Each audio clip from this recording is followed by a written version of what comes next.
To my channel. तो आज हमारा बिजनेस सीरीज में D26।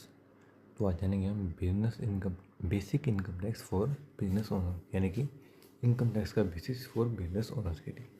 तो उसमें पहला है टैक्सेबल इनकम, यानी कि वो इनकम, यानी कि टोटल एक्सपेंस, टोटल इनकम में से अलाउंस एक्सपेंस प्रॉफिट ही टैक्सेबल होता है, टर्नओवर नहीं। सेकेंड है बिजनेस एक्सपेंस अलाउड, यानी कि rent, salary, electricity and internet, office supplies, marketing aids और लास्ट में डेप्रिसिएशन।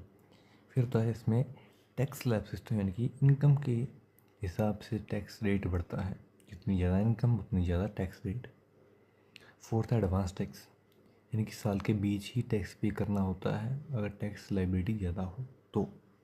फिफ्थ है ITR फिलिंग, यानी कि इनकम टैक्स रिटर्न फिलिंग, हर साल इनकम टैक्स रिटर्न फाइल करना मैंडेटरी, प्रॉफिट हो या लॉस फिल करना ही करना होता है। सिक्स्थ पेनल्टी एंड इंटरेस्ट, यानी कि लेट फिलिंग करने पर या फिर गलत डिटेल करने पर फाइन लगता है या फिर फाइन के साथ इंटरेस्ट भी। बिजनेस टिप आज की ये है कि टैक्स बचने का तरीका है proper accounting system and timely compliance. Smart business tax से नहीं डरता, स्मार्ट बिजनेसमैन टैक्स से नहीं डरता, टैक्स सिस्टम को समझकर यूज़ करता है। तो आज का टॉपिक हमारा इतना ही था, बाकी जानेंगे नेक्स्ट वीडियो में।